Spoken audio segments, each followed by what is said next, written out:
हरे कृष्ण। तो आज हम डायरेक्टली भगवदगीता ही पढ़ेंगे।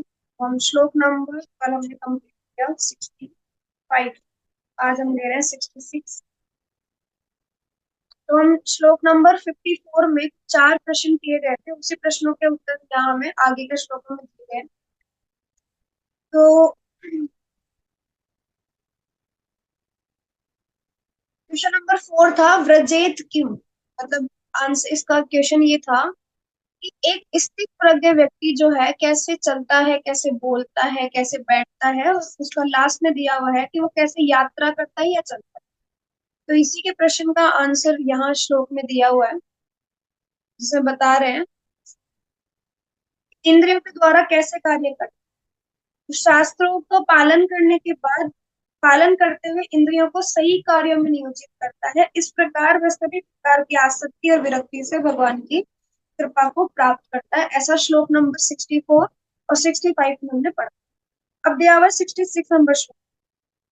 नास्ति बुद्धिर्युक्तस्य न च युक्तस्य भावना न चाभाव्यत शांति शांतस्य कुतः सुखम्। जो कृष्ण भावना में परमेश्वर से संबंधित नहीं है, उसकी न तो बुद्धि दिव्य होती है और न ही मन स्थिर होता है, जिसके बिना शांति की कोई संभावना नहीं है। शांति के बिना सुख हो भी कैसे सकता है। देखिए यहाँ बता रहे हैं कि जब कृष्ण भावना भवित व्यक्ति, अगर कोई भी व्यक्ति जो कृष्ण भावना भवित नहीं है, तो फिर उसका मन, उसकी बुद्धि कभी भी स्थिर नहीं होगी, उसका मन कभी स्थिर नहीं होगा। और अगर किसी का मन स्थिर नहीं है तो फिर उसको सुख कैसे प्राप्त हो सकता। मन स्थिर नहीं होगा तो शांति नहीं मिलेगी, और अगर शांति नहीं मिलेगी तो उसको सुख प्राप्त नहीं होगा। ऐसा कह, मतलब कंक्लूजन ये निकल रहा है, हम जितने भी अभी तक श्लोक पढ़ते हुए आए हैं, प्रभुपाद यहाँ हर तात्पर्य में यही समझा रहे हैं, कृष्ण कृष्ण भावना भवित होना। यानी अगर आप किसी भी तरीके से भगवान को प्राप्त करना चाहते हैं, तो आप कोई और ऑप्शन को ना चूज करके सिर्फ आप एक ही रास्ते को पकड़ लीजिए, वो है कृष्ण भावना भवित होना। अगर आप अपने सारे कर्मों को कृष्णा कॉन्शियस होकर करते हैं, आप सब कुछ कृष्ण को समर्पित करते हैं, आप जो भी कर्म कर रहे हैं अगर आप कृष्ण की प्रसन्नता के लिए करते हैं, तो फिर आपका सफल होना संभव है और निश्चित है कि आपको सफलता मिलेगी। लेकिन अगर आप कृष्णा कॉन्शियस नहीं है, आप कृष्ण भावना भवित नहीं है, तो फिर थोड़ा मुश्किल नहीं नामुमकिन जैसा टास्क है कि आपको सफलता मिल जाएगी, क्योंकि इसकी कोई निश्चितता नहीं है, इसकी कोई गारंटी नहीं दे सकता। लेकिन यहाँ प्रभुपाद कह रहे हैं कि कृष्णा कॉन्शियस अगर आप हैं तो आप सफलता प्राप्त कर सकते हैं। जो कोई नहीं कर सकता, इंद्रियों को संयमित करना, अपने वश में कर लेना, उन्हें अपने अनुसार कर्म करवाना, ठीक है, भगवान की सेवा के लिए तत्परता दिखाना, अपने मन को वश में कर लेना, या मन आदि जो इंद्रियां हैं उन सबको, आपको शांति प्राप्त होगी, आपको सुख प्राप्त होगा, ये सब कृष्णा कॉन्शियस में ही पॉसिबल है। ऐसा प्रभुपाद यहाँ हमें बता रहे हैं। तो एक स्थित प्रज्ञ व्यक्ति जो है भौतिक आसक्ति और विरक्ति यहाँ पर आया है श्लोक में। 64 श्लोक में कह रहे थे कि यहाँ पर कोई व्यक्ति आसक्त भी नहीं होना चाहिए और विरक्त भी नहीं होना चाहिए। जैसे हमने कल चर्चा की कि हमें किसी चीज के प्रति आसक्ति भी नहीं होनी चाहिए कि हमें वो चीज करनी ही करनी है, और ना ही हमें विरक्ति होनी चाहिए कि हम उस चीज को त्याग दें। तो किसी चीज को छोड़ना भी नहीं है, पकड़ना भी नहीं है, दोनों स्थिति होनी चाहिए। कहने का मतलब यह है कि जो भी आप कर रहे हो उसमें आसक्त होकर मत करो, या इसलिए मत करो कि आपको उसको त्याग करना है। विरक्ति का इसलिए कहा गया है। कभी कभी हम ना करने में भी आसक्त हो जाते हैं, इसलिए भगवान अर्जुन को कहते हैं कि कर्म करो कर्म करो कर्म करो, लास्ट में आकर के ऐसा हो जाता है कि लोग कर्म ही नहीं करना चाहते। जैसे अर्जुन की स्थिति हो गई थी, अर्जुन यही तो कह रहे थे कि मुझे करना ही नहीं है कुछ, मैं तो जाकर भिक्षाटन करने के लिए चला गया।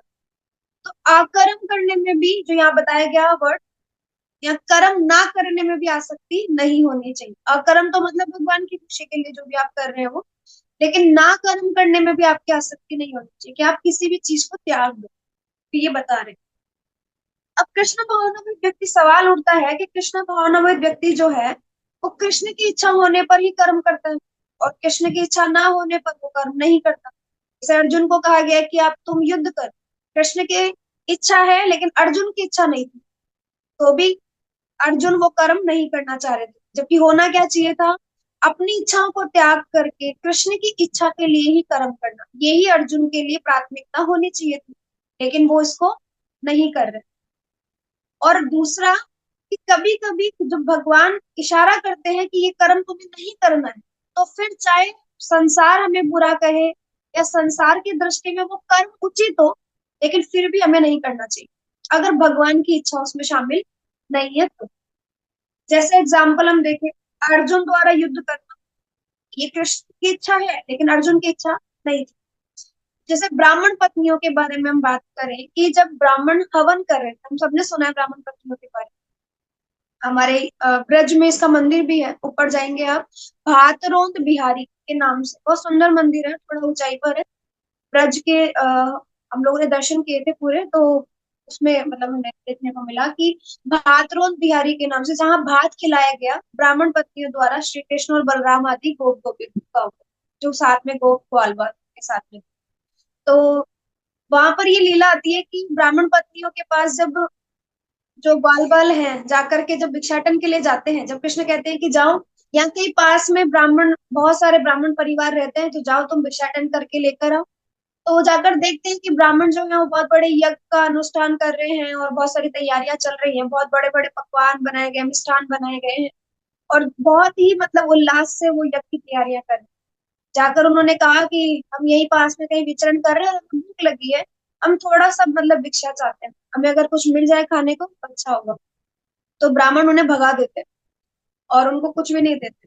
दोबारा आते हैं कृष्ण और बलराम जी के पास और आकर कहते हैं कि अरे, और वहां से तो हमें कुछ नहीं मिला, अब क्या हम पूरा दिन ऐसे ही रहेंगे बिना कुछ खाए? कहते हैं नहीं नहीं, तुम जाओ ब्राह्मण पत्नियों के पास। और फिर जब वो ब्राह्मण पत्नियों के पास पहुंचते हैं, आप देखो कि ना सिर्फ क्या होता है ना, अगर हमारे घर में गेस्ट आते हैं तो हम अपने लिए बचा लेते हैं और फिर हम बाकी जो लगता है ना हमें कि हम ये भी सर्व कर सकते हैं, ये भी सर्व कर सकते हैं, ये भी सर्व कर सकते हैं, इस तरीके से हम देते हैं। ब्राह्मण पत्नियों को भाव इतना सुंदर, इतना पवित्र था कि जो कुछ था और जितनी क्वांटिटी में था, अब उनको नहीं पता कि कितने ग्वाल बाल हैं जंगल में वेट कर रहे हैं, उनको नहीं पता कि कितने सारे लोग आए और कितना कितना सारी जो क्वांटिटी लग जाएगी। जितना कुछ उनके पास था वो सब लेकर के और वो कृष्ण और बलराम जी को खिलाने के लिए, और ना सिर्फ दे देती है कि चलो ठीक है मांगने ही तो आए हैं, दे देते हैं इनको, हम क्यों जाते हैं। लेकिन नहीं, जैसे ही नाम सुना, क्योंकि इतना श्रवण किया था ब्राह्मण पत्नियों ने कृष्ण के बारे में, तो इच्छा थी कि अरे मैं भी, हम भी तो कृष्ण से मिले। और जब पता लगा कि साक्षात कृष्ण खुद ही आ पहुंचे हैं घर के पास, तो फिर जो सब कुछ था वो ले जा करके वो ब्राह्मण पत्नियां लेकर गई, जबकि पता था ऑलरेडी बाल बाल जो थे उन्होंने बोल दिया था कि ब्राह्मणों के पास हम मांगने के लिए गए लेकिन उन्होंने कुछ दिया नहीं। इसका मतलब ये हुआ कि ब्राह्मण पत्नियों को भी नहीं देना चाहिए था, क्योंकि उनके पतियों ने भी नहीं दिया था। लेकिन फिर भी उन्होंने उसका तिरस्कार करते हुए, वहां पे पत्नी धर्म ना निभाते हुए, वो भगवान कृष्ण के लिए भात लेकर गई और जो भी सब बना था वो सब। तो ये एग्जाम्पल्स है हमें दिखाने के लिए कि कभी कभी लोक लज्जा, समाज, नीति, इन सब चीजों से हटकर भगवान की भक्ति, भगवान के लिए प्रेम है, ये ब्राह्मण पत्नी हमें उसको प्रेजेंट करे। अब बात करें गोपियों की, तो गोपियां जो आज भी लोग गलत तरीके से मतलब बात करते हैं, अगर हम गोपियों के भाव में जाएं, वैसे तो हमारी इतनी योग्यता नहीं कि हम उनकी चर्चा कर सके, लेकिन फिर भी हम गोपियों के बारे में जब चर्चा करते हैं तो आप देखो सब कुछ त्याग दिया उन्होंने, घर बार, अपने पुत्र पुत्री, अपने स्वजन, अपने संबंधी, यहाँ तक कि अपना पति, सब कुछ त्याग करके कृष्ण की बांसुरी पर ही भाग करके आ जाते हैं। बस एक बांसुरी की धुन, और फिर तो वो घर में रहना का मतलब है आत्महत्या कर लेना, क्योंकि उनकी आत्मा तो वही मर जाती है जहां उनको जाने नहीं दिया जाता, क्योंकि शरीर जो कर्म वो कर रही है उसमें तो उनकी रुचि थी ही नहीं। आत्मा के स्तर पर जो कृष्ण के साथ जो प्रेम था, उस उसमें इतना बंधी नहीं थी कि बस अब चाहती थी कि सब कुछ छोड़ छाड़ करके हम भाग जाए। जबकि समाज और ये सब चीजों के अगर उससे देखा जाए दृष्टिकोण से तो वो बहुत गलत था, लेकिन फिर भी उन्होंने उस चीज को नहीं ध्यान दिया और वो सीधे भगवान के पास भाग जाते और उसका लुफ्त उठाते। तो ये गोपियों का उदाहरण है। और हम कहीं कह रहे बाकी समाज वालों को दिखा करके क्या करना है कि कोई क्या करता है, इसलिए तो हम कहते हैं कि हमारे दिमागों में हरि नाम के लक्ष्य हैं, इन्हें क्या कहते हैं, इनको उलझने दो। मतलब कहने का मतलब है कि हम पागल हैं, हम पागल ही रहने दो। दुनिया के दृष्टिकोण में हम भले ही पागल हैं, कोई बात नहीं। क्या करना है, उनके सामने समझदार बन के। कौन सा वो हमारा जन्म मृत्यु के बाद साथ देने वाले, मृत्यु के पहले भी नहीं देते साथ, बाद की तो बात की बात। तो इसलिए हमारा ये होना चाहिए भाव कि जो आज हमारे साथ है, जो कल हमारे साथ होगा, जो हर जन्म में हमारे साथ, और ना सिर्फ साथ है जबकि रक्षक है, कि हमें किसी भी चीज की प्रार्थना करने की आवश्यकता ही नहीं है। इसलिए कहते हैं अपने लिए प्रार्थना ही नहीं करनी चाहिए। प्रार्थना किस चीज की करनी चाहिए, कि भक्ति कैसे बढ़ेगी। हम पहले भी बात कर चुके हैं। इस चीज की नहीं कि हमारा शरीर स्वस्थ रहे, हमारे घर बार सब लोग स्वस्थ रहे, हमारा बिजनेस बढ़े, है ना। इन चीजों के लिए हमें भगवान से कोई प्रार्थना करने की आवश्यकता नहीं, क्योंकि जो भी आपको आवश्यकता होगी भगवान अपने आप प्रोवाइड कर देंगे। जैसे माता पिता के से मांगा नहीं जाता ना, कुछ समय समय आने पर वो बच्चे की पूर्ति कर ही देते हैं। चाहे एक छोटा बच्चा 6 महीने का हो, या चाहे वो 50 वर्ष का हो, एक माता पिता उसकी हर एक आवश्यकता को समझते हैं। जब बच्चा बड़ा हो रहा होता है तो उसकी शादी की आवश्यकता भी समझते हैं। जब थोड़ा पहले उसके टाइम पीरियड में होता है तो वो उसकी जॉब कैरियर इस सब चीजें के पीछे लग जाते हैं। तो बहुत सारी चीजें हैं, अपने आप माता पिता उसकी पूर्ति करते हैं। तो भगवान कृष्ण भी हमारे पिता ही है, और वो ही परम पिता हैं। वो हमारी आवश्यकताएं पूर्ति नहीं करेंगे, वो सब करेंगे। उनको सब पता है कि आपको हेल्थ इश्यूज है, या आपको फाइनेंशियल इश्यूज है, या जो भी आपको इश्यूज हैं, वो अपने आप सॉल्व करेंगे। आपको मांगने की आवश्यकता नहीं। तो जो हमारे रक्षक हैं, परम पिता हैं, हमें उनसे ये प्रार्थना करनी चाहिए कि आपके चरणों में प्रीति कैसे बढ़े, आपकी भक्ति में हमारी प्रगाढ़ता कैसे बढ़े, हम कैसे शुद्ध भक्ति की ओर अग्रसर हो सके। ऐसी प्रार्थनाएं हमें करनी चाहिए, ये हमारा भाव होना चाहिए। इसके बाद गोपियों के बाद में हम देखें, रघुनाथ दास गोस्वामी, जो इतने बड़े मतलब परिवार से थे, और उस नरोत्तम दास ठाकुर इतने बड़े परिवार से, राजा के परिवार से, राजकुमार थे। क्या जरूरत थी उनको कि ऐसे सन्यासी का वेश धारण करके और फटे पुराने कपड़ों में सिर्फ पूरा दिन हरे कृष्ण कीर्तन करते रहते। क्या ही आवश्यकता थी। लेकिन उन्होंने ये दिखाया कि असली धन, ये संपत्ति, ये भोग विलास की वस्तुएं, ये भौतिक संसार में जो कुछ है, ये धन माया, ये सब यही रह जाएगा। अगर साथ जाएगा तो वो है असली धन, वो है हरे कृष्ण महामंत्र, वो है हमारा भगवान का जो नाम है, जिसको हम जितना ज्यादा रुचि से प्रेम से लेंगे, भगवान उसको देखें। इतना धन हमारे पास है, इतने भोग विलास की वस्तु हमारे पास है, हम किसी बड़े विला या कोठी में रहते हैं या किसी झोपड़ी में, कोई फर्क नहीं पड़ता। इसका एग्जाम्पल है हरिदास ठाकुर। एक छोटी झोपड़ी में ही अपना भजन किया करते थे, और आज भी हम सब लोग हरि नाम की प्रगाढ़ता अगर देखी जाए, क्या रुचि, मतलब क्या स्तर था उनका, क्या प्रेम स्तर था भगवान, मतलब भगवान के नाम से, कि आज हम हर एग्जाम्पल में हरि नाम की बात आते ही हरिदास ठाकुर का नाम आ जाता है। क्या एग्जाम्पल उन्होंने सेट। शिला प्रभुपाद के एग्जाम्पल में हम देखें तो पूरा संसार देख रहा था, उनकी पत्नी ये चाहती थी कि वो घर में रहे। बहुत एग्जाम्पल्स है जब भगवान की इच्छा के लिए भक्तों ने वो कर दिखाया जो शायद कोई सोच भी नहीं सकता था।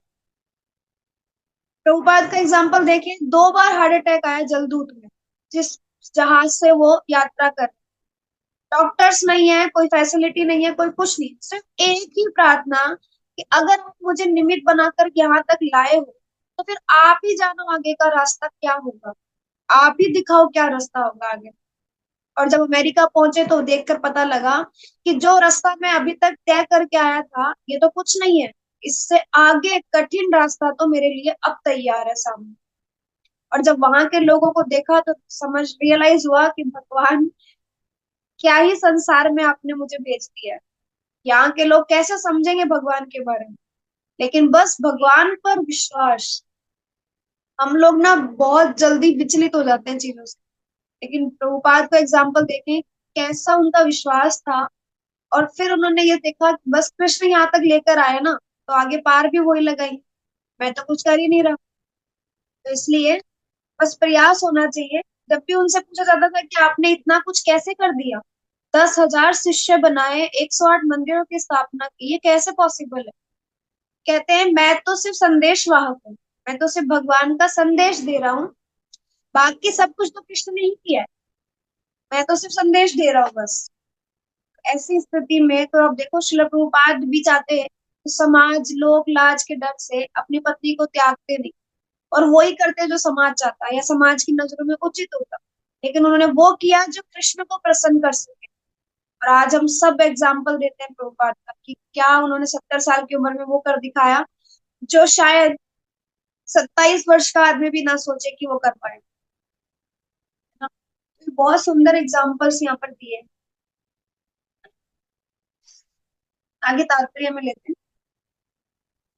तो कृष्ण भावना व्रत में परमेश्वर से संबंधित नहीं है, उसकी न तो बुद्धि स्थिर होती है और न ही मन स्थिर होता है। मन की अगर मन स्थिर नहीं होगा तो शांति की संभावना नहीं है, और शांति के बिना सुख नहीं मिलेगा। तात्पर्य में प्रभुपाद कहते हैं, जय श्री प्रभुपाद, कृष्ण भावना भवित हुए बिना शांति की कोई संभावना नहीं हो सकती। 5वें अध्याय में कहा गया है 29 नंबर श्लोक में, इसकी पुष्टि की गई है कि जब मनुष्य ये समझ लेता है कि कृष्ण ही यज्ञ तथा तपस्या के उत्तम फलों के एकमात्र भोक्ता है और समस्त ब्रह्मांड के स्वामी है तथा वे समस्त जीवों के असली मित्र हैं, तभी उसे वास्तविक शांति मिल सकती है। 3 चीजें बताइए। अगर आप ये समझ जाएं कि क्या, कि कृष्ण ही यज्ञ तथा तपस्या के उत्तम फलों के एकमात्र भोक्ता है, कि जो कुछ इस संसार में भोगा जा रहा है वो सब भगवान ही भोग सकते हैं, हम नहीं। हम तो भोग्य वस्तु है, भगवान ही है जो भोगता है, एकमात्र भोक्ता। आप कितने यज्ञ तपस्या आदि कर ले, उन सब के भोक्ता भगवान। दूसरा, समस्त ब्रह्मांड के स्वामी है, और तीसरा, वे समस्त जीवों के असली मित्र है, क्योंकि वो साक्षात हमारे साथ परमात्मा रूप में रहते हैं। एक मित्र के भांति हमें गाइडेंस देते हैं कि किस तरीके से हमें कर्म करना चाहिए। ये बात अलग है कि हम सुना अनसुना कर देते हैं, लेकिन भगवान हमें गाइडेंस देते हैं। अगर ये 3 चीजें को समझ जाए तो उसे वास्तविक शांति मिल सकती है। अतः यदि कोई कृष्ण भावनाभावित नहीं है तो उसके मन का कोई अंतिम लक्ष्य नहीं हो सकता, उसके मन का अंतिम लक्ष्य नहीं हो सकता।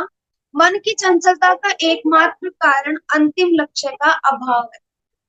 आप खुद देखो, अगर हम टारगेट फिक्स कर लें, जैसे हम कहें कि हम 15 डेज का टारगेट फिक्स करते हैं, हम डेली 16 माला करेंगे, हम डेली 1-2 घंटे अध्ययन करेंगे, हम हियरिंग करेंगे, आपके पास एक लक्ष्य है करने के लिए, तो आपका मन यहाँ से वहां भटकेगा नहीं। अगर प्रयास भी करेगा ना वो, तो आप वापस उसको ट्रैक पर ले आओगे। क्यों? क्योंकि आपको टारगेट कंप्लीट करना है। कृष्ण भावनात्मक व्यक्ति का एक लक्ष्य होता है कि उसे कृष्ण के चरणों में रीति प्राप्त करनी है, कृष्ण के चरणों में प्रेम प्राप्त करनी है, कैसे अनुरक्ति बढ़े, कैसे उनका राग भगवान के चरणों से बढ़े, कैसे वो भगवान की भक्ति कर पाए, ये लक्ष्य है हमारा। भगवान की प्रेममय सेवा में कैसे हम लग सके। तो इस तरीके से अगर लक्ष्य आपने डिसाइड किया है तो मन यहाँ वहां जाएगा ही नहीं। उसका गोल अगर पहले से फिक्स है तो फिर वो उसी के लिए कर्म करेगा। तो इसलिए हमारा प्रयास होना चाहिए कि हम कृष्णा कॉन्शियस में आने के बाद अपना एक लक्ष्य बनाएं। पहले हम एक दिन का टारगेट फिक्स करके चले कि आज हम क्या करेंगे, फिर आप एक वीक का टारगेट फिक्स करें, फिर आप 15 डेज का करें, और फिर आप 1 मंथ का। आप देखेंगे कि आपके आचरण में आपका जो समय यहाँ वहां खराब हो रहा था उसमें हर एक चीज में अब आपका टाइम संतुलित चला जाएगा। आपको पता ही नहीं लगेगा कैसे आप अपनी रूटीन में आराम से अपनी चीजों को कंप्लीट कर पा रहे हैं। लेकिन जब टाइम फिक्स नहीं होता, लक्ष्य फिक्स नहीं होता, तो फिर हम टाइम को वेस्ट गवा रहे हो, क्योंकि हमें पता ही नहीं हमें क्या करना है। जैसे भौतिक लोग कर रहे हैं बाहर, उनको जो वो कर रहे हैं उनसे पता है उनको कि इससे हमें कुछ नहीं मिलना, लेकिन फिर भी वो करते हैं, क्योंकि अभी तक उनका टारगेट ही फिक्स नहीं है कि उनको करना क्या। आज टारगेट कुछ और है, महीने भर बाद कुछ और हो जाता है उनको। लेकिन हमारा एक ही टारगेट है इस जीवन का, कि भगवान की प्रेममय सेवा और भगवान के चरणों में हमारी अनुरक्ति बढ़े। तो अगर आप ये फिक्स कर लें तो आपका मन स्थिर हो जाएगा, क्योंकि उसको अंतिम लक्ष्य मिल जाएगा जो उसको करना। जब मनुष्य को ये पता चल जाता है कि कृष्ण ही भोक्ता स्वामी और उसके मित्र हैं, तो स्थिर चित्त होकर शांति का अनुभव किया जा सकता है। अतः जो कृष्ण से संबंध न रखकर कार्य में लगा रहता है वह निश्चय ही सदा दुखी और अशांत रहेगा, भले ही वह जीवन में शांति तथा आध्यात्मिक उन्नति का कितना ही दिखावा क्यों ना करे। ये क्यों ये बार बार बोला जा रहा है कि कृष्ण ही भोक्ता स्वामी और सबके मित्र। अगर हम ये समझ लें कि जो कुछ भोगा जा रहा है कृष्ण भोग रहे हैं, हम तो सिर्फ भोग्य वस्तु है, तो हम जो ये कर्ता वाला भाव ले आते हैं ना अपने अंदर कि मैं इस चीज का स्वामी हूँ, मैं ये कर सकता हूँ, मैं वो कर सकता हूँ, इस चीज के द्वंद से भी हम दूर हट जाते हैं। दूसरा कह रहे हैं कि वो सबके स्वामी है। अब हमें ऐसा लग रहा है अरे हम ही स्वामी है, हमारे बच्चे, हमारी पत्नी, हमारा घर, संपत्ति, परिवार, स्वजन, संबंधी, ये सब हमारा है। कुछ लोग तो ऐसे होते हैं जो कहते हैं देश ही हमारा है, कुछ लोग बोलते हैं राज्य हमारा है। मतलब पता नहीं क्या कर देंगे राज्य और देश के लिए। करना कुछ नहीं है, बस हम उसी चीज में उलझे हुए हैं। अरे पता है ऐसा हो गया, पता है इंडिया गवर्नमेंट, सरकार गवर्नमेंट ने ना, इंडियन गवर्नमेंट ने इतने सारे अनाउंसमेंट्स किए, पता नहीं क्या होगा अब तो। जैसे इन्हीं को सारी टेंशन है, देश तो यही चला रहे हैं, जबकि चल खुद ही का जीवन नहीं रहा है अच्छे से और हम चिंता कर रहे हैं पूरे देश की। तो अगर हमें ये पता है कि चाहे कितने ही युद्ध हो जाए, चाहे कोई आपदा आ जाए, कोई बड़ी विपदा आ जाए, हर स्थिति में भगवान ही स्वामी है, हम तो सेवक है। तो चाहे जैसी परिस्थिति हो, हमें तो सेवक ही बन के रहना है। तो आप क्यों स्वामी होने का ढोंग रच रहे हैं? स्वामी होना रिस्पॉन्सिबिलिटी लेना है, तो जिम्मेदारी लेनी क्यों है जब जिम्मेदारी दी नहीं गई आपको? आपका काम है जो स्वामी ने बोला है उसको करना, बस। अगर आप इतना भी कर लेते हैं तो बहुत है। लेकिन फिर भी हम स्वामी बन के बैठे। और तीसरा मित्र, क्योंकि मित्र कभी गलत राय नहीं देता अगर वो असली मित्र है। और परमात्मा हमारे असली मित्र हैं। बाकी जितने दुनिया में आपने दोस्त बना रखे हैं कोई काम नहीं आए, क्योंकि जब तक आप बैठ करके उनके साथ ड्रिंक कर रहे हैं, स्मोकिंग कर रहे हैं, आप गप्पे लगा रहे हैं बैठ करके, तब तक आप उनके मित्र हो। जब तक आप उनको खिला पिला रहे हो, पार्टी दे रहे हो या वहां घुमा फिरा रहे हो, तब तक आप उनके मित्र। और जैसे ही वो आपके पास से ये सब चीजें खत्म हुई, वैसे ही आपकी मित्रता खत्म, क्योंकि ये सब स्वार्थी मित्र है। जब तक आपके पास कुछ है तब तक कोई आपका मित्र है।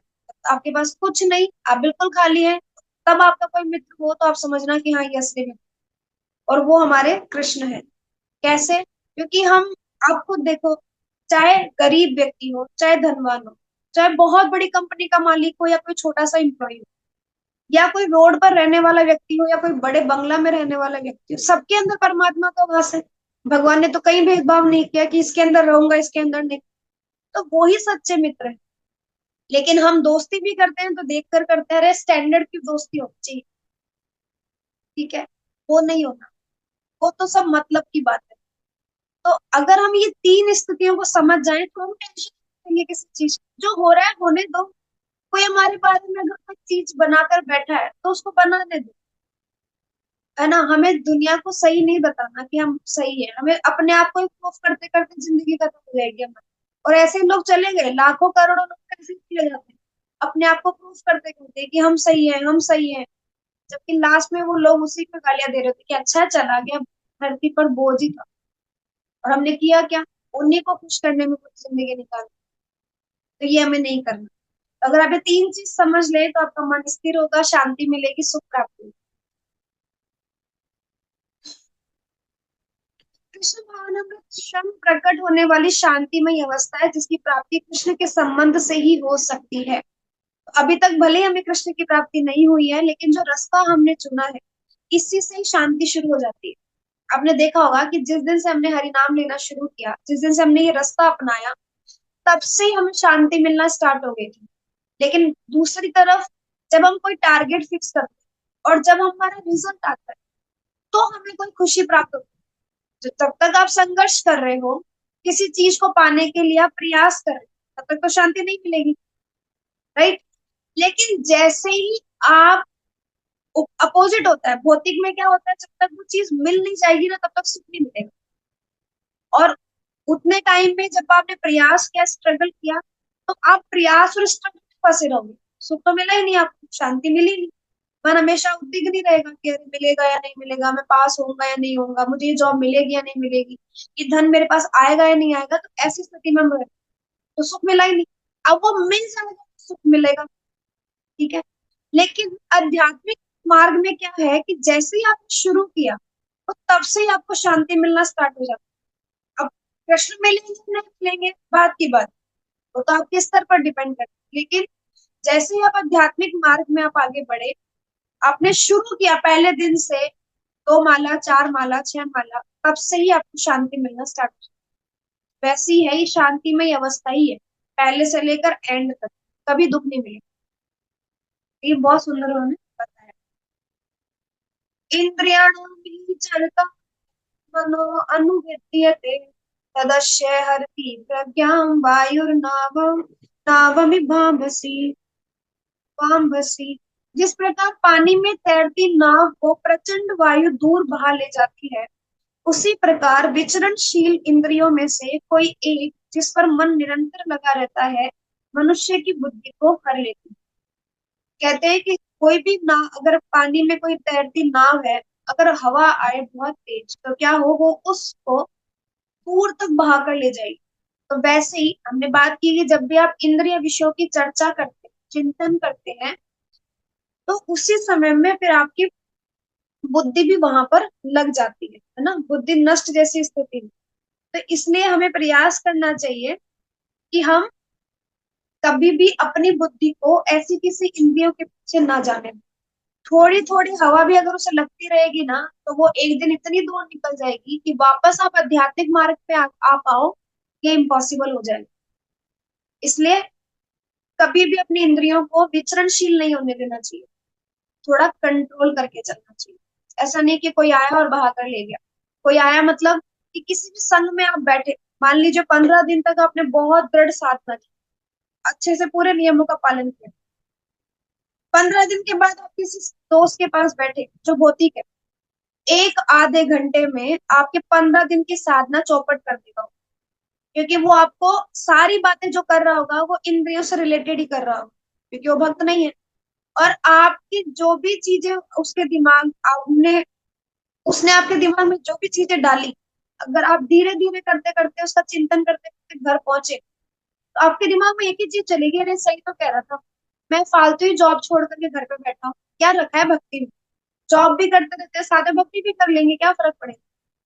फॉर एग्जाम्पल, मैं एग्जाम्पल दे रही हूँ, जॉब छोड़ने की जरूरत नहीं है आपको, लेकिन एक एग्जाम्पल में मान लीजिए ऐसा कुछ है, तो हमारे दिमाग में ये चलेगा, अरे सही बोल रहा था, 15 दिन तक तो आप अपने आप को सही बता रहे थे, आज उसने 1 मिनट आपको आकर के एक आधे घंटे में ऐसा क्या डाइवर्ट किया कि आप बिल्कुल अपनी इंद्रियों को कंट्रोल ही नहीं कर पा रहे। आप जो वो बोल कर गया उसी पे चिंतित कर रहे हैं, और फिर आप प्लानिंग करने लगते हैं कि अब मैं क्या कर सकता हूँ, अब मैं दूसरी जॉब पकड़ लेता हूँ, मैं इसके लिए इंटरव्यू देकर आता हूँ। अब जितनी साधना करनी थी वो सब धरी की धरी रह गई, आप प्रयासों में लग गए, जबकि पता है मिलना उतना ही है जितना आपके भाग्य में लिखा है।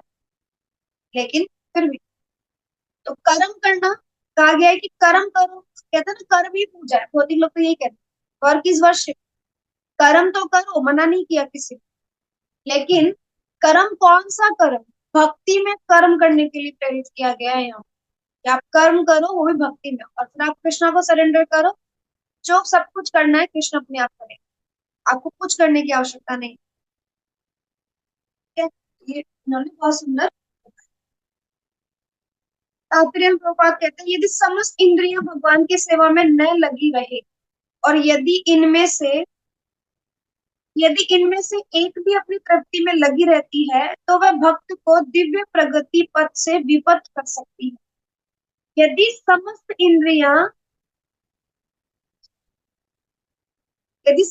इंद्रियां भगवान की सेवा में न लगी रहे, और यदि इनमें से एक भी अपनी तृप्ति में लगी रहती है, तो वह भक्त को दिव्य प्रगति पथ से विपथ कर सकती है। जैसा कि महाराज अम्बरीश के जीवन में बताया गया है, समस्त इंद्रियों को कृष्ण भावनामृत में लगा रहना चाहिए, क्योंकि मन को वश में करने की यही सही और सरल विधि है। प्रभुपाद समझा रहे हैं, जैसे अम्बरीश महाराज ने अपने जीवन में बताया कि सारी इंद्रियों को कहाँ लगा दो, भगवान की सेवा में। ज्यादा डिटेल से चर्चा नहीं करेंगे, हम काफी बार कर चुके हैं, और वो ही हमारे मन को वश में करने की सही विधि और सरल विधि। तस्मादस्य महाभाव निगृहीतानि सर्वश इंद्रियाणि इंद्रियार्थे यस्तस्य प्रज्ञा प्रतिष्ठिता। अतः हे महाभाव, जिस पुरुष की इंद्रियां अपने अपने विषयों से सब प्रकार से विरत होकर उसके वश में है, उसकी बुद्धि निसंदेह स्थिर है। जिसकी इंद्रिया कंट्रोल में है उसी की बुद्धि स्थिर है, ये कह रहे हैं। तात्पर्य में प्रभुपाद कहते हैं, कृष्ण भावनामृत के द्वारा या सारी इंद्रियों को भगवान की दिव्य प्रेमा भक्ति में लगाकर इंद्रिय तृप्ति की बलवती शक्तियों को दमित किया जा सकता है। जिस प्रकार शत्रुओं का दमन श्रेष्ठ सेना द्वारा किया जाता है, उसी प्रकार इंद्रियों का दमन किसी मानवीय प्रयास के द्वारा नहीं, अपितु उन्हें भगवान की सेवा में लगाए रखकर किया जा सकता है। तो हम कहते हैं ना, किसी भी चीज को दबाने के लिए, किसी बुराई को दबाने के लिए उस पर अच्छा ही डाल दो तो वो दब जाता है।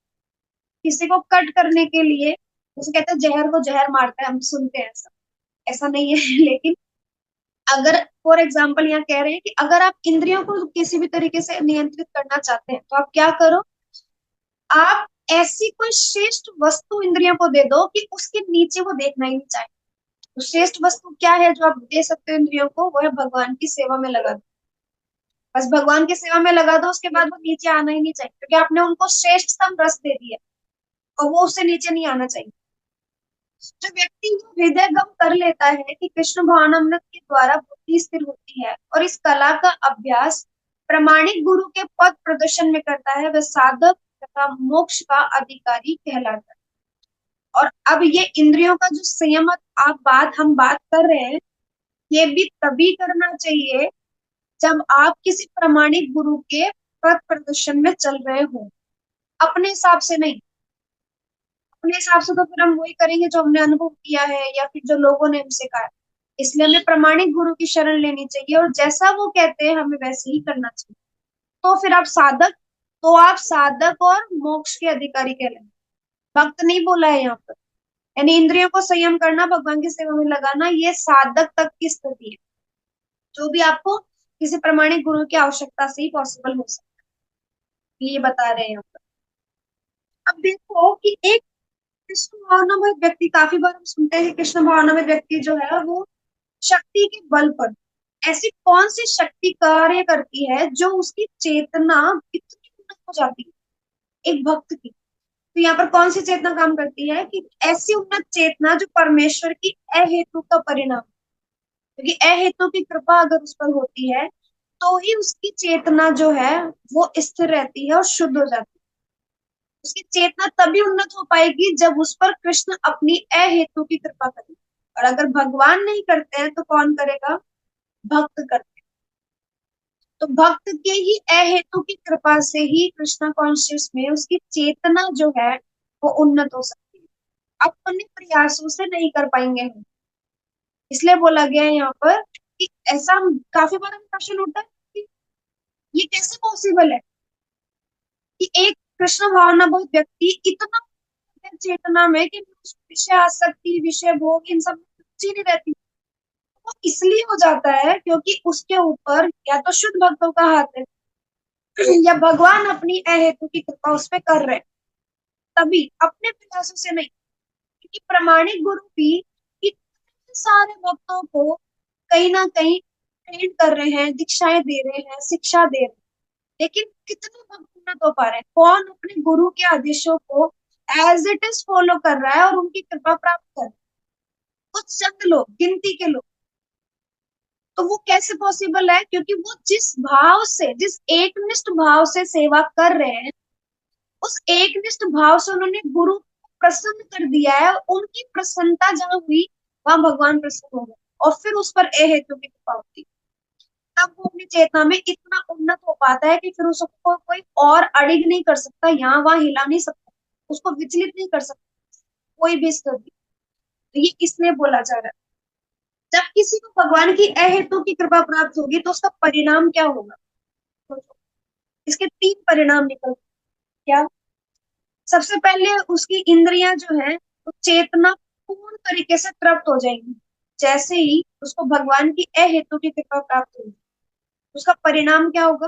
उसका परिणाम ये होगा कि उसकी चेतना पूर्ण तृप्त हो जाएगी, अब उसको किसी और चीज की आवश्यकता नहीं है। दूसरा, वो त्रिताप के क्लेशों से मुक्त हो जाएगा। जो त्रिताप हमें परेशान करते रहते हैं ना, उन त्रितापों से वो मुक्त हो जाएगा। और तीसरा, कृष्ण भावना रूपी शुद्ध ज्ञान उसे प्राप्त होगा। अब वो समझने लगेगा शास्त्रों को, उसकी अंडरस्टैंडिंग बढ़ जाएगी। अब उसको बार बार रीडिंग करके उस चीज को समझने की आवश्यकता नहीं है, कि वो एक बार भी उसका अध्ययन करेगा तो सीधे उसके सामने पूरी लीला चलेगी। इस तरीके से उसको शुद्ध ज्ञान प्राप्त।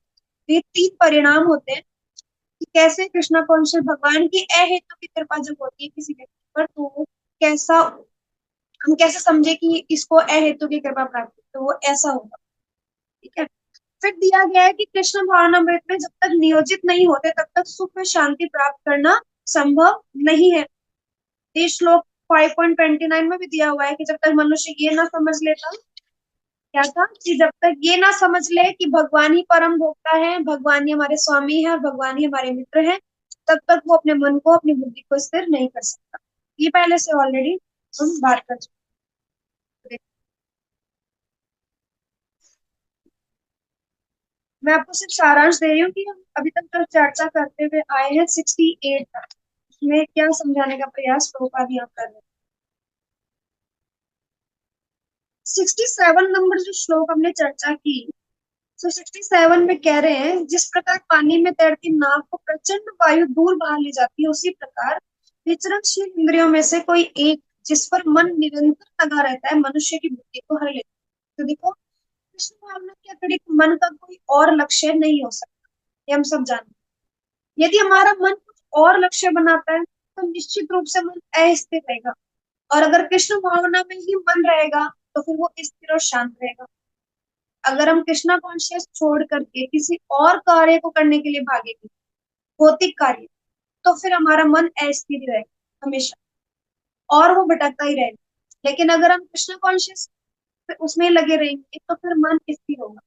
इसलिए यहाँ कह रहे हैं कि आपकी एक भी इंद्रिय है अगर किसी भी चीज में मन लगा रही है, आपकी एक भी इंद्रिय, तो फिर आपको भागना ही पड़ेगा। जैसे एक पानी में तैरती हुई नाव को एक प्रचंड वायु बहा कर ले जाती है, उस अब ये कृष्ण भावना वो है क्या? कृष्ण भावना में क्या है? कृष्ण भावना में स्वतः आनंद में और शांति में स्वतः, इसमें किसी और के प्रयासों की आवश्यकता नहीं और सफलता की आवश्यकता भी नहीं है। कृष्ण भावनामृत जो है वो आनंद में शांति में स्थित है और कृष्ण में नियोजित होने पे ही संभव है, अथवा इसके विपरीत इंद्रियों को संयमित करना संभव नहीं है। सदैव मन सुख व शांति ढूंढता रहता है, ये मन का स्वभाव है, क्योंकि मन क्या ढूंढता है? सुख और शांति, उसको यही चाहिए। और अगर उसको सुख और शांति अब नहीं दोगे तो वो अस्थिर रहेगा, और वो आपको भटकाता रहेगा, आपकी बुद्धि को विनष्ट कर देगा। विनष्ट करने के बाद में आपका पतन हो जाएगा।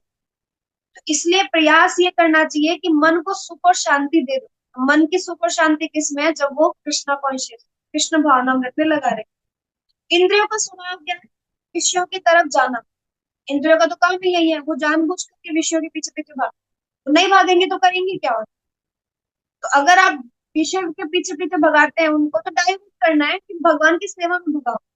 मन के बिना अगर इंद्रिय विषय भोग नहीं करना, मान लो तो रसास्वादन नहीं कर सकते। जैसे मान लो अब हम दो चीजों की बात करें, एक तरफ है मन, दूसरी तरफ है इंद्रिय। अगर इंद्रिय विषयों की तरफ भाग रही है, ठीक है, तो इंद्रिय जितने सारे विषय भोगों को भोग कर रही है, जितने भी सारी विषय चीजों का भोग कर रही है, मन के स्वाधीन है उसको। आप करके देख लो। दोबारा रिपीट करती हूँ, हम जितनी सारी इंद्रियों से जो विषय भोग कर रहे हैं, अगर मन वहां नहीं है तो आप आस्वादन कर ही नहीं सकते हो, पॉसिबली नहीं। जैसे मैं बात कर रही हूँ, मैम हम क्लास में डिस्कशन कर रहे हैं, ठीक है, अगर मेरा ध्यान क्लास में नहीं है तो मैं आपको ढंग से समझा ही नहीं पाऊंगी। अगर मेरा ध्यान कहीं और या मेरा मन कहीं और चल रहा है और मैं सिर्फ बोल रही हूँ, इंद्रिय क्या है कि मैं मुझसे बोल रही हूँ और आप सब लोग श्रवण, अगर मेरा मन कहीं और चल रहा है तो मैं आपको समझा ही नहीं पाऊंगी, मैं क्लियर ही नहीं कर पाऊंगी। वैसे ही अगर हम चैंटिंग कर रहे हैं, अब मन तो कहीं और भाग रहा है और हम चैंटिंग कर रहे हैं, हरे कृष्ण कृष्ण कृष्ण हरे हरे, हरे राम राम राम हरे, और मन में चल रहा है, अरे आज तो ना यहाँ जाना है, अरे आज वहां जाना है, आज ये प्रीति सेवा है, आज वो है, आज ये मीटिंग। तो आपने माला का तो स्वाद लिया ही नहीं। कोई भी काम, मैं ऐसे नहीं कि आध्यात्मिक ही, अगर आप भौतिक भी कर्म करते हैं, इंद्रियों के द्वारा जो भी कर्म आप कर रहे हैं, आप यात्रा गए तो आपका ध्यान ही नहीं, आपने क्या देखा, किसके दर्शन किए या क्या लीला हुई, कुछ पता नहीं, क्योंकि मन भाग रहा है आपका। तो आपने तो उसका आस्वादन किया ही नहीं। आप कथा में बैठे हैं, श्रवण कर रहे हैं और आपका पता नहीं कहाँ ध्यान है। आपका मन भगा रहा है आपको, आप बैठे कहीं और मन कहीं और भाग रहा है। ये बहुत इंपॉर्टेंट है हमारे सीखने के लिए कि जब तक इंद्रियां मन के साथ में काम नहीं करती ना, तब तक वो आस्वादन नहीं कर सकती, वो नीरस वाली स्थिति में। इसलिए मन को लगाना सबसे पहले, इंद्रियों को अपने आप आ जाएंगे उसके पीछे पीछे, पहले आप मन को लगाओ भगवान की सेवा। इसलिए कहते हैं अगर आप फिजिकली भगवान की सेवा नहीं कर पा रहे हैं तो मानसिक रूप से करिए, पूरा टाइम निरंतर आपके मन में यही चलना चाहिए, बस अभी मैं धाम यात्रा कर रहा हूँ, अभी मैं वहां के दर्शन कर रहा हूँ, मैं कथा श्रवण कर रहा हूँ, मैं माला कर रहा हूँ, या जो भी आप कर रहे हैं, आप ऑफिस में बैठे हैं तो भी आप यही विचार करो भगवान की सेवा के लिए कर रहा हूँ। मन को पूरा टाइम बता के रखो कि आप क्या कर रहे हैं, उसको एक एक चीज पर स्थिर करके रखो, उसका मन एक जगह लगा के रखो, मन का भी मन लगा के रखो एक जगह, बहुत जरूरी है, क्योंकि वो ही भगा रहा होता है। इंद्रियां तो धीरे धीरे धीरे करके अपने आप वश में आ जाएंगी, लेकिन मन स्थिर हो जाएगा ना, तो फिर आनंद ही आनंद है। जैसे खाने के साथ टीवी देखना, थोड़ी देर बाद मम्मी पूछे बेटा आज खाने में ये बनाया था कैसा लगा, पता नहीं, वो तो गया पेट में, क्योंकि हमने तो साथ में रस तो लिया हमने टीवी का, तो खाने का रस तो हमें गया ही नहीं, हमें पता ही नहीं हमने क्या खा लिया, हमने तो पेट भर भोजन कर लिया, आस्वादन तो किया ही नहीं। इसलिए हम कहते हैं प्रसाद जब पाते हैं तो सब चीजों को त्याग करके आराम से बैठ के प्रसाद पाना चाहिए, और एक एक निवाले पर हमें रस लेना चाहिए कि भगवान ने साक्षात किसको पाया है, हमें इस तरीके से उसका आस्वादन करना चाहिए। और फिर आप देखो क्या बॉडी में एनर्जी मिलती है। और कुछ लोग कहते हैं कि इतना खाता हूँ पकता ही नहीं है, यहाँ तो पानी भी लग जाता है। तो प्रयास करो कि आप जब खा रहे हैं ना तो बस ये सोचो कि अरे भगवान ने ये प्रसाद जो है वो पाया है, प्रसाद रूप में मुझे मिला है, एक एक निवाले को आप जो है उसका पूरा आस्वादन करते करते खाओ। फिर देखो क्या आनंद मिलता है। इसलिए प्रसाद ऐसे पाना चाहिए, पूरा सम्मान करना चाहिए प्रसाद। तो कंक्लूजन क्या है? मन को कृष्ण में लगाओ, इंद्रियां अपने आप पीछे पीछे आ जाएंगी। ये कंक्लूजन निकला। ये 67 नंबर श्लोक इंपॉर्टेंट इसलिए बोला गया है, इंद्रिया ही चरताम यन मनो अनुविद्य तदस्य हरति प्रज्ञा वायुर नाम भी भाव। इसलिए बोला गया है कि एक इंद्रिय भी आपको इस प्रचंड वायु के साथ में बहा कर ले जाएंगे। इसलिए आप ऐसी स्थिति आने मत दो। मन को लगाओ, इंद्रिया पीछे पीछे पीछे पीछे दौड़ी आएंगी अपने आप। अब कृष्ण सुखालय है और मन का स्वभाव क्या है, मन को भी सुख चाहिए। तो जब कृष्ण ही सुखालय में है, कृष्ण से सारे सुख मिलने हैं, तो फिर लगाओ ना उसको पीछे कि लो ये लो, पूरा सुख का भंडार ही दे देते हैं पूरा मन को, अब तुम इसी में सुख ढूंढो। बाहर तो दुखा लिया मैं, बाहर तो सुख है ही नहीं, इस भौतिक संसार में तो सुख है ही नहीं, ना सुख है ना प्रेम है ना शांति है, कुछ नहीं मिलेगा यहाँ। फालतू ढूंढ रहे हैं हम गए कपड़े की दुकान पे, जाके कह रहे भैया केक दे देना, अरे भाई वो कपड़े रखता है, उसके पास केक कहाँ से आएगा। तो हम दुखालय में अगर सुख ढूंढ रहे हैं तो हम मूर्ख हैं, कहाँ मिलेगा, उसके पास खुद के पास ही नहीं है, कहाँ से देगा। माया कहती है अरे मेरे पास तो नहीं है सुख, तुम्हें कहाँ से प्रोवाइड करे हम। तो आप बस सुख ढूंढ, क्योंकि मन का काम है सुख ढूंढना, उसको सुख पकड़ा दो फिर वो कुछ नहीं कर। जैसे हम कहते हैं ना मन कबू सुख ना ही पाए, मन को तो कभी सुख मिलता ही नहीं है, बेचारा वो तो ढूंढता ही रहता है, जीवन पर्यंत सुख में लगा रहता है और सुख ही नहीं मिलता। एक एम्प्लॉय जॉब करता है महीने भर के लिए, सैलरी आने वाली होती है 30 तारीख को, वो सोच रहा होता है अरे वाह आज तो सुख मिलेगा, आज तो अकाउंट में सैलरी मिलेगी। और मात्र 1 2 5 मिनट की उसकी खुशी, वो आकर उसके अकाउंट में जैसे ही पेमेंट आया उसको खुशी होगी, क्षण भर के लिए इतना ही सुख मिल सकता है उसको। और उसके बाद ही घरवाली ने अपनी लिस्ट पकड़ा दी, बच्चों ने अपनी लिस्ट पकड़ा दी, माता पिता ने अपनी लिस्ट पकड़ा दी, किराया देना है, गाड़ी का इंस्टॉलमेंट जानी है, घर की इंस्टॉलमेंट जानी है, ये तो अकाउंट का। बेचारे ने पूरे महीने मेहनत की उस सुख को पाने के लिए, और लास्ट में क्या मिला, दुख। उसको दुख हो रहा है अरे मैंने कमाया क्यों, इतना सब तो चला गया। ऐसे सुख के पीछे क्या करोगे भाग। इसलिए हमारा प्रयास है, मन को तो कभी सुख मिलता ही नहीं। अब देखो, अब कैसे डिसीजन ले कि मन हमें भगा रहा है या बुद्धि भगा रही है। तो मन जो कार्य करता है ना वो शास्त्रों के रेफरेंस के साथ में काम नहीं करता, बुद्धि जब काम करती है वो शास्त्रों के रेफरेंस के साथ काम करती है। जैसे मान, आप खुद देखना, जब भी आप कोई काम करते हैं मान लीजिए रूटीन वर्क से अलावा, तो क्या होता है, दो सवाल उठते हैं मन में, ये करना चाहिए या नहीं करना चाहिए। ठीक है, अब करना चाहिए, तो करना चाहिए, इसलिए हम कहते हैं विचार करना चाहिए किसी भी चीज को लेकर। अब आपके मन में आंसर आया कि हाँ विचार, इस पे काम करना चाहिए, ये काम कर सकते हैं, फिर बुद्धि अपना दिमाग लगाए, कर तो सकते हैं, पर ऐसा करने से ऐसा होगा और ऐसा करने से ऐसा होगा। अब हम क्योंकि कृष्ण कॉन्शियस में हैं, तो शास्त्रोचित बात भी हम करेंगे। तो शास्त्रोचित बात करेंगे तो उसमें वो कहेंगे कि बुद्धि तो सही कह रही है, शास्त्र के हिसाब से तो ये वाला सही है, यही करना चाहिए। बुद्धि आपको तर्क वितर्क करने के लिए मजबूर कर देगी, क्योंकि वो शास्त्रों के अकॉर्डिंग रेफरेंस देगी। लेकिन मन क्या करेगा, तर्क में अच्छा लगेगा, जो होगा बाद में देख लेंगे, तर्क नहीं दे पाएगा, आप करके देखो। और आता ही होगा, पर हम सोचते नहीं है बस। मन और बुद्धि में यही फेर होता है कि मन आपको पूरी तरीके से तर्क नहीं दे सकता, आप पूछोगे तो उसके पास आंसर नहीं होगा। जैसे हम पहले टेंस पढ़ते थे ना इंग्लिश में, हम कोई भी टेंस पढ़ते थे तो कहते थे कोई भी सेंटेंस है उसमें क्वेश्चन बना, वो ऐसा कर सकता है ना, क्या वो ऐसा कर सकता है, क्या वो नहीं कर सकता है, कौन कर सकता है। अगर प्रश्न बन रहा है ना, तो वो क्वेश्चन मार्क है, या इस तरीके से थोड़ा समझाते हैं। तो वही चीज है, अगर आप क्वेश्चन कर रहे हो और आंसर निकल के आ रहा है, इसका मतलब बुद्धि आपको आंसर कर रही है। मन तो आपको आंसर करेगा ही नहीं, होता ये बोलेगा तो कर ले, अच्छा है, कर ले बस, ये अच्छा है, बाद में देख लेंगे अच्छा होगा बुरा होगा, वो बाद में देख लेंगे, तो कर तो सही, बस वो इतना ही कहेगा, बार बार यही डाइवर्ट करेगा, लेकिन तर्क वितर्क नहीं दे पाएगा। आप तर्क करोगे ना तो बुद्धि उसको सामने से लॉजिक देगा। इसलिए बहुत जरूरी है कि आप विचार करो जो कर्म आप कर रहे हो उसमें। अब श्लोक नंबर 68 जो आज हमने चर्चा की, वास्तविक मुक्ति लाभ के योग्य व्यक्ति कौन है। प्रश्न उठा यहाँ पे कि हे महाभाव, जिस पुरुष की इंद्रियां अपने विषयों से सब प्रकार से विरत होकर उसके वश में है, उसी की बुद्धि निसंदेह स्थिर है। तो वास्तविक मुक्ति लाभ के योग्य व्यक्ति कौन हुआ। उस आपको तात्पर्य में प्रभुपाद ने दिया कि अगर कोई कृष्ण भावना व्रत में अपनी बुद्धि स्थिर कर ले और वो प्रामाणिक गुरु के पद प्रदर्शन में चले, तो वो साधक और उसको मोक्ष का अधिकारी कहा जा सकता है। ठीक है, कौन होगा मोक्ष का अधिकारी, योग्यता क्या है। तो योग्यता ये है कि अगर वो ये समझ जाए कि केवल कृष्ण भावना व्रत के ज्ञान के आधार पर ही स्थिर हो पाते हैं, अथवा जो गुरु पद का अनुशीलन करता है।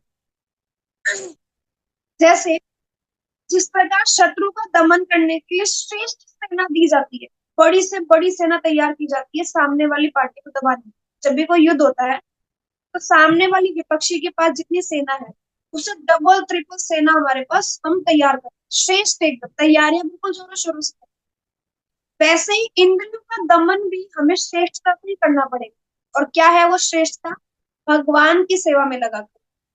अगर कोई व्यक्ति ये समझ जाए कि उसकी इंद्रियों को भगवान की सेवा में लगा दे, तो मतलब वो सबसे अच्छा व्यक्ति है और मुक्त व्यक्ति है, वो जल्दी मुक्त हो जाएगा। अगर उसने ये समझ लिया है कि मुझे इंद्रियों को सिर्फ भगवान की सेवा में लगाना है और कुछ नहीं करना, तो वो मुक्त हो जाएगा, और वो उसकी योग्यता है, और वो आज नहीं तो कल मुक्त हो जाएगा। ठीक है, आज हम और कंटिन्यू करते हैं 69 और 70 नंबर श्लोक। या निशा सर्वभूतानां तस्यां जागृति संयमी, यस्यां जागृति भूतानि सा निशा पश्यतो मुने। या निशा सर्वभूतानां तस्यां जागृति संयमी, यस्यां जागृति भूतानि सा निशा पश्यतो मुने। जो सब जीवों के लिए रात्रि है, वह आत्म संयमी के जागने का समय है, और जो समस्त जीवों के जागने का समय है, वह आत्म निरीक्षक मुनि के लिए रात्रि है। ठीक है, अब आप इसको रात और दिन के फेर में मत जाओ, इसके काफी अर्थ निकल सकते हैं, है ना, जो इसमें अर्थ में समझाने जा रहे हैं कि जो सब जीवों के लिए रात्रि है, जैसे मान लो हम सब रात को सो रहे हैं, तो मुनि क्या करेगा, वो जागेगा और जाग करके अपनी साधना कर रहा होगा दृढ़, क्यों, क्योंकि संसार तो सो गया है। अब ना उसे कोई देख रहा है, ना उसे कोई मतलब कह सकते हैं भटका सकता है, जो उसको डाइवर्ट कर सकता है, विचलित कर सकता है ना, जो उसको उसकी साधना में भंग ला सकता है, ऐसी कोई स्थिति तो होगी नहीं उसके साथ। इसलिए वो अपनी रात्रि में अपनी साधना करे। और आत्म संयमी के जो जागने का समय है, जैसे सुबह लोग मंगला में उठ जाते हैं 3, 2, 2:30, 3, 4 बजे, अब पूरी दुनिया सोई 3, 4 बजे रही है। मतलब ना ना करते हुए 50% जो अभी पॉपुलेशन है, और मोस्टली यंगस्टर्स कितने बजे सोते हैं? पूरी रात तो फोन पे चैटिंग में, कॉल में, नाइट क्लब्स में, पार्टीज में, इसी में निकाल देते हैं। वो 3 बजे सो रहे हैं, संसार 3 बजे सो रहा है, और जो आत्म संयमी है वो उसी टाइम पीरियड में जाग रहा है, उसकी रात समाप्त, उसका दिन शुरू। तो बिल्कुल अपोजिट चलते हैं ये भौतिक जगत के लोग, और एक योगी मुनि या आत्म संयमी व्यक्ति या भक्त, ये अलग चलते हैं। उनके लिए रात्रि भी वैसी है जैसी कोई आपको डिस्टर्ब नहीं करे। और जब पूरा संसार सोने की तैयारी करता है तो वो उड़ जाते हैं उस टाइम। अब तुम सो कि हम उड़ जाते हैं, इसमें एग्जाम्पल हम ऐसे समझ सकते हैं कि जब पूरा संसार अज्ञानता के अंधियारे में सोया हुआ है, तब आत्मसमय व्यक्ति ज्ञान की खोज करता है, क्योंकि वो उस ज्ञान को प्राप्त करने के लिए इतना लालायित होता है कि उसको नींद ही नहीं आती। उसको एक एक क्षण भर भी अगर उसको ऐसे व्यतीत होता हुआ दिखाई देता है तो वो सोचता है कि अरे मेरे पास समय कम है, और मुझे अपनी साधना करनी है, मुझे भगवान का नाम लेना है, कि जितना कम समय में ये सब चीजें कर पाऊं उतना अच्छा, क्योंकि समय तो बीत रहा है। वो क्योंकि उसके पास एक रोशनी है, उसके पास ज्ञान है, इसलिए वो उस अज्ञानता में जितने लोग सोए हुए हैं ना, उनसे कई सर्वश्रेष्ठ, ज्यादा श्रेष्ठ व्यक्ति है, क्योंकि वो अपने समय को गवा नहीं रहा सोने में, वो जाग रहा है समय पर और अपनी साधना को समय दे रहा है, क्योंकि उसे पता है कि साधना ही एकमात्र साधन है जहां पर वो भगवान से मिल सकता है। और जो समस्त जीवों के जागने का समय है, उस टाइम पर योगी मुनि को नहीं दिखाई देगा आपको। और कितने बजे उठते हैं सब लोग? 12 बजे, 1 बजे, कोई 11 बजे दोपहर में। इनका दिन शुरू होता है 11, 12 बेचारों का होगा ही सोए 3 बजे, फिर रात को वापस 3 बजे सोना है उनको, तो इसलिए 11, 12 बजे उनका दिन शुरू होगा। उस 11 बजे, 12 बजे के टाइम पे भी योगी मुनि तो अपनी साधना वाधना सब कर करा के गायब, किसी को दिखाई तक नहीं देंगे कि किसने क्या किया। आप खुद ही करके देखो, कॉलोनी में पता लग जाएगा, लोग बोलेंगे अरे अंडरग्राउंड हो गई थी, दिन से दिखाई नहीं दी। उनको काफी बार ऐसा होता है, क्योंकि हम सुबह सुबह का टाइम थोड़ा बाहर थोड़ा विचरण वगैरह हमने किया, इधर उधर हम घूमे, वॉक, मॉर्निंग वॉक वगैरह पे हम गए, सब चीजें हुई, और उसके बाद में हम अपना अंदर अपनी सारी सेवाओं में, या हमें कहीं प्रीचिंग में निकलना है तो हम निकल गए सुबह पहले प्रीचिंग के लिए, रात को घुसे घर में, बहुत सारी चीजें। तो उस टाइम पर हमारे लिए वो आत्मनिरीक्षण होने के लिए रात्रि जैसी स्थिति है, वो गायब हो जाएगा एकदम, अपना अपने समय में थोड़ा सा रेस्ट भी कर लेगा। तात्पर्य प्रभुपाद कहते हैं बुद्धिमान मनुष्य की दो श्रेणियां हैं। एक श्रेणी के मनुष्य इंद्रिय तृप्ति के लिए भौतिक कार्य करने में निपुण होते हैं, बिल्कुल पारंगत एकदम। कहते हैं ना, आज के टाइम पे हम कहते हैं आईटी प्रोफेशनल्स, एक से एक सोल्यूशन तैयार है उनके पास, इतने निपुण है भौतिक चीज। और दूसरी श्रेणी के मनुष्य आत्मनिरीक्षक होते हैं, तो आत्म साक्षात्कार के अनुशीलन के लिए जाते हैं। एक तो वो साइंटिस्ट या आरटी आईटी के लोग जाग रहे हैं जिनको कुछ नया इन्वेंशन करना है, जिनको नई क्योरीज करनी है, नया नई चीजों का इनोवेशन करना होगा, है ना, ये सब चीजें उनको करनी, रिसर्च करनी है किसी चीज को। एक वो व्यक्ति जाग रहा है जो अपनी आत्मा के निरीक्षण के लिए प्रयास कर रहा है, कि मैं अपनी आत्मा के लिए क्या करूं, कैसे करूं, और ज्यादा चीजों में कैसे इन्वॉल्व करूं अपने आप को, कैसे समय को मैनेज करूं। दो व्यक्तियों की श्रेणियां बताई। विचारवान पुरुषों या आत्मनिरीक्षक मुनि के कार्य भौतिकता में लीन पुरुषों के लिए रात्रि के समान। विचारवान पुरुषों या आत्मनिरीक्षक मुनि के कार्य जो है, वो भौतिकता में जो लीन पुरुष है उनके लिए रात्रि के समान। तो ये क्या करते रहते हैं? आप बात भी करोगे किसी भक्त, भक्त अगर किसी भौतिक व्यक्ति से बात करेगा ना, तो उसका वार्तालाप ऐसा ही होगा। तो क्या पूरे दिन माला जपते रहते हो, क्या मिलेगा इस माला से? कुछ नहीं। देखो मेरे पास आज क्या है, आज मैंने क्या कर लिया है, मैं अपना समय पूरा लैपटॉप में, फोन में, नई टेक्नोलॉजी को समझने में देता हूँ। तुम क्या करते हो कि पूरे दिन बस माला में तुम्हारा हाथ रहता है? उनके लिए हमारी समझ पाना इम्पॉसिबल है। वो हमेशा उसके लिए गलत ही बोलेंगे, क्योंकि उनको पता नहीं है क्या है रात्रि के समान है, मतलब वो ज्ञानता में ही है, वो समझे नहीं। भौतिकतावादी व्यक्ति ऐसी रात्रि में अनभिज्ञता के कारण आत्म साक्षात्कार के प्रति सोए रहते हैं, क्योंकि उन्हें तो पता ही नहीं कि जिस शरीर के लिए तुम 12 12 घंटे जॉब कर रहे हो, है ना, 12 12 घंटे तक जॉब कर रहे हो, 12-12 घंटे शारीरिक कर्म के लिए दे रहे हो, फिर तुम 8 से 10 घंटे सो रहे हो, और 2 घंटे मात्र तुम जीवन पे तुम खाने पीने में इस चीज पे देते हो बस। क्या जीवन है ऐसे लोग। और वो हमें ज्ञान देते हैं कि तुम क्या ही करते हो। उनको कोई पूछे तुम 12 8 घंटे की जॉब समझ में आती थी, 12-12 घंटे आईटी लोग काम कर रहे हैं अभी प्रेजेंट। ठीक है।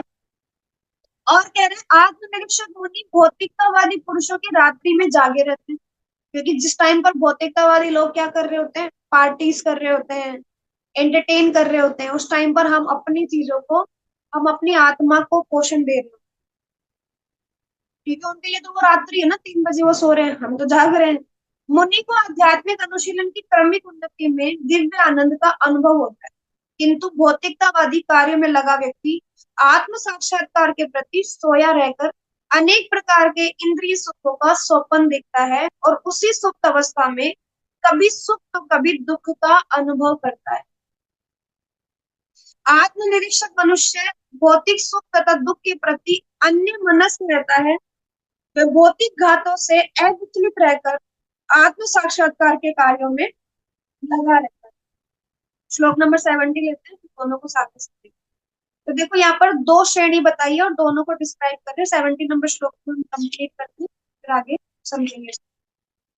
आपूर्यमच्चलं प्रतिष्ठं समुद्रमाप प्रविशन्ति यत् तदत् कामायं प्रविशन्ति सर्वे स शान्तिम् आपनोति न कामकामी।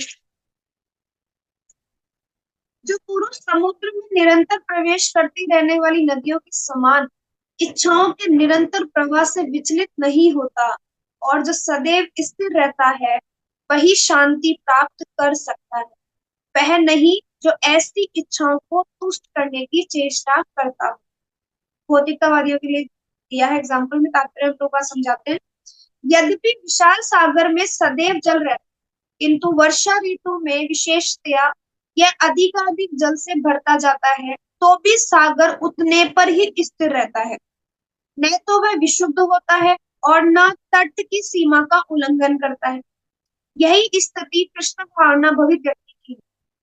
जब तक मनुष्य शरीर है, तब तक इंद्र तृप्ति के लिए शरीर की मांगे बनी रहेंगी, किंतु भक्त अपनी पूर्णता के कारण ऐसी इच्छाओं से विचलित नहीं होता। कृष्ण भावनामय व्यक्ति को किसी वस्तु की आवश्यकता नहीं होती, क्योंकि भगवान उसकी सारी आवश्यकताएं पूरी करते रहते हैं, ये उसका विश्वास होता है। इसलिए वो भौतिक चीजों के लिए प्रयास करेगा ही नहीं। अतः वह सागर के तुल्य होता है, अपने में सदैव पूर्ण। नदियां आके गिर रही है या बारिश का जल गिर रहा है, उसको कोई फर्क नहीं पड़ता। इसलिए एक आत्मनिरीक्षक व्यक्ति के अगर जीवन में बहुत सारी कठिनाइयां आ रही हैं, कोई दुख आ रहा है या बहुत सारी विषय आसक्तियां में जो घेर रखा है, तो भी वो विचलित नहीं होगा वो, क्योंकि उसे पता है कि जिस आत्मा के स्तर पर मैं कर्म कर रहा हूँ और मैं पूर्ण तरीके से शरणागत हूँ भगवान के, भगवान अपने आप की आवश्यकताओं को देखेगा। मुझे उसके लिए अलग से प्रयास करने की आवश्यकता नहीं। वो प्रार्थना भी नहीं करेगा कि मेरे जीवन में बहुत दुख आ रहे हैं, बहुत सारी विपदाएं आ रही हैं, आप देखो। वो ये भी नहीं करेगा, ना वो प्रार्थना करेगा ना मांग करेगा, मांग भी नहीं करेगा, क्योंकि उसको विश्वास है कि भगवान सब कुछ करते हैं। वो देंगे तो भी ठीक, नहीं देंगे तो भी ठीक। तो वो अलग से प्रयास नहीं करेगा, क्योंकि वो अपने आप में पूर्ण है। सागर में गिरने वाली नदियों की समान इच्छाएं उसके पास आ सकती है, किंतु वह अपने कार्य में स्थिर रहता है और इंद्रिय तृप्ति की इच्छा से रंच भर भी विचलित नहीं होता। कृष्ण भावनामय व्यक्ति का यही प्रमाण, इच्छाओं के होते हुए भी वह कभी इंद्रिय तृप्ति के लिए उन्मुख नहीं होता। क्योंकि वह भगवान की दिव्य प्रेमा भक्ति में तुष्ट रहता है, अतः वह समुद्र की भांति स्थिर रहकर पूर्ण शांति का आनंद उठा सकता है। किंतु दूसरे लोग जो मुक्ति की सीमा तक इच्छाओं की पूर्ति करना चाहते हैं, भौतिक सफलताओं का क्या कहना, उन्हें कभी शांति नहीं मिल पाती। 3 तरीके के लोग हैं, कर्मी, मुमुक्षु या योगी। एक होता है कामी, एक होता है सर्वकामी, और एक होता है मोक्ष कामी, है ना। 3 तरीके के लोग होते हैं। एक होते हैं भगवान के पास जाते हैं कामनाओं की पूर्ति के लिए। एक होते हैं जो सब कुछ कामना, एक होता है अकामी, एक होता है सर्वकामी, और एक होता है मुमुक्षु, जिसको हम कहते हैं मोक्षकामी। तो क्यों कहा ऐसा कि अकामी जो होता है उसकी कोई कामना नहीं होती भगवान से, सर्वकामी होता है उसकी हजारों कामनाएं होती हैं, वो भगवान से बस कामनाओं के लिए जाता है कि भगवान ये पूरा कर दो, ये पूरा कर दो, ये पूरा कर दो, ये पूरा कर दो। और तीसरा जो भक्त होता है, व्यक्तियों की कैटेगरी बताई गई है, तीन कैटेगरी, अकामी, सर्वकामी और मोक्षकामी। और एक होता है जो मुक्ति के लिए भगवान के पास जाता है ना। तो हम कौन सी कैटेगरी में आते हैं? हम बहुत सारी कामनाओं की पूर्ति के लिए भगवान के पास जाते हैं, या फिर हम मुक्ति के लिए भगवान के पास जाते हैं, या फिर हम किसी कामना के लिए भगवान के पास नहीं जाते, है ना, हम सिर्फ भक्ति चाहते हैं। वो भी हमारी कामना नहीं है, भगवान चाहे तो दे या ना दे, हमारा प्रयास है बस हमें करना है, भगवान की सेवा करनी। तो तीन तरीके के व्यक्तियों के लिए कहा है, कर्मी, मुमुक्षु, योगी। सिद्धि के कामी ये सभी अपूर्ण इच्छाओं के कारण दुखी रहते हैं, किंतु कृष्ण भावना पुरुष भगवत सेवा में सुखी रहता है और उसकी कोई इच्छा नहीं होती। वस्तुतः वह तो तथाकथित भवबंधन से मोक्ष की भी कामना नहीं करती। कृष्ण के भक्तों की कोई भौतिक इच्छा नहीं रहती, इसलिए वे पूर्ण शांत रहते। ठीक है, तो देखो 69 और 70 में दो व्यक्तियों के बारे में चर्चा हुई है, दो श्रेणी के पुरुषों की चर्चा हुई। तो दो श्रेणी में क्या बता रहे हैं, एक है विषयी भोगी जो मन ही विषयों में लगा रहे, और दूसरा है जो स्थिर बुद्धि वाला है जिसका मन कृष्ण में लगा हुआ है। अब कैसे कार्यकलाप होते हैं देखो, जो विषयी भोगी व्यक्ति है जिसका मन विषयों में ही लगा हुआ है बस, उसके कार्यकलाप कैसे होंगे? वो हमेशा इंद्रिय तृप्ति के लिए जड़ जागृति जो कार्य होता है ना उसी में लिप्त रहेगा। मैं डिफरेंस बता रही हूँ दो श्रेणियों में। पहला व्यक्ति जो विषयी भोगी है जिसका मन विषयों में ही लगा हुआ है पूरा तरीके से इंद्रिय तृप्ति में, और दूसरा व्यक्ति जो स्थिर बुद्धि वाला है जिसका मन कृष्ण में लगा है। इनके कार्यकलाप भी अलग अलग होते हैं। कैसे? जो विषयी भोगी व्यक्ति है उसका कार्यकलाप क्या होगा कि वो हमेशा इंद्रिय तृप्ति में ही लगा रहेगा, पूरे कार्य वो ही करेगा जो उसको इंद्रिय तृप्ति को पूर्ण करने में मदद करे, पूरा लिप्त रहता है उसके अंदर। लेकिन जो जिसका मन कृष्ण में लगा है वो व्यक्ति हमेशा आत्म साक्षात्कार के लिए कार्य करता है। ठीक है, ये दो डिफरेंस हो गए, एक इंद्रिय तृप्ति के लिए कार्य कर रहा है और जो कृष्ण में जिसका मन लगा है वो आत्म साक्षात्कार के लिए कार्य कर रहा है। दूसरा कार्यकलाप, जिस विषय में विषयी लोग सोए रहते हैं, जो सोए रहते हैं, उसी स्थिर बुद्धि वाला व्यक्ति जो है वो कृष्ण भावना व्रत में जागा रहता है। कैसे? यानी जिस चीज में उसकी अज्ञानता है, जैसे भौतिक लोग ज्ञान लेते हैं लेकिन वो एक्चुअली अज्ञानता में रहते हैं, अंधकार में, उनको एक्चुअल नॉलेज है नहीं। ठीक है, और दूसरी तरफ जो स्थिर बुद्धि वाला व्यक्ति है, जो स्थिर बुद्धि वाला व्यक्ति है वो वो क्या करेगा, हमेशा कृष्ण भावना में जागा रहता है, क्योंकि वो हमेशा ज्ञान के लिए लालयित रहता है, वो हमेशा भगवान की सेवा के लिए लालयित रहता है। वो वही कर्म करेगा जो भक्ति में होगा, और वो वही चीज करना चाहेगा जिससे भगवान की प्रसन्नता होगी। ये दो डिफरेंसेस यहाँ बताए गए। परिणाम क्या होगा? तो परिणाम ये होगा, 70 नंबर श्लोक में बताया गया है। क्या बताया श्लोक 70 में? जो पुरुष समुद्र में निरंतर प्रवेश करने वाली नदियों के समान इच्छाओं के निरंतर प्रवाह से विचलित नहीं होता, जो सदैव स्थिर रहता है, वही शांति प्राप्त करेगा, वो ही शांति प्राप्त करेगा। तो जो विषयी भोगी भोग में जो लगा हुआ व्यक्ति है, वो क्या होगा उसका परिणाम, कि वो काम वासना के प्रभाव में प्रभावित होता रहेगा। वो हमेशा कभी भी अपने आप को, अपनी आप की अपनी इंद्रियों को संयमित नहीं कर पाएगा, हमेशा इंद्रिय विषय भोगों में ही लगा रहेगा और ज्यादा उसी में प्रवाहित बहता रहेगा। कहते हैं ना, गो विद द फ्लो, उस फ्लो के साथ ही बहता रहेगा। और जो स्थिर बुद्धि वाला व्यक्ति है जिसकी कृष्ण में मन लगा है, वो विषय वासना के प्रभाव में अविचल रहता है और बहता नहीं है। वो अपने आप को दृढ़ करके रखेगा कि किसी भी तरीके से मुझे विषय वासनाएं जो है वो डाइवर्ट ना कर पाए। जैसे एग्जाम्पल में, विषय भोगी के मन में छोटी सी धारा में भी बह जाएगा, थोड़ा सा भी किसी ने कुछ कहा विषय भोगों के लिए, वो बहुत जल्दी से, इंद्रिय तृप्ति वाला जो व्यक्ति है बहुत जल्दी से बह जाएगा छोटी सी चीज में भी। और सेम एग्जाम्पल में देखें तो जिसका मन कृष्ण में लग गया है, अगर समुद्र जितनी बड़ी भी विपदा सामने खड़ी हो, समुद्र जितना बड़ा अगर कोई विषय वासना भी दिख रही हो, तो भी वो अविचल रहेगा अनेक नदियों के प्रवेश करने के बाद में भी, जैसे समुद्र रहता है। तो ये दो श्रेणी के व्यक्तियों की पहचान बताई गई। तो हमारा प्रयास भी यही होना चाहिए कि हम कैसे भी करके इस संसार में दो तरीके से कैटेगरीज देखें कि हम कौन सी कैटेगरी। आज हम 70 तक ही लेंगे, 71।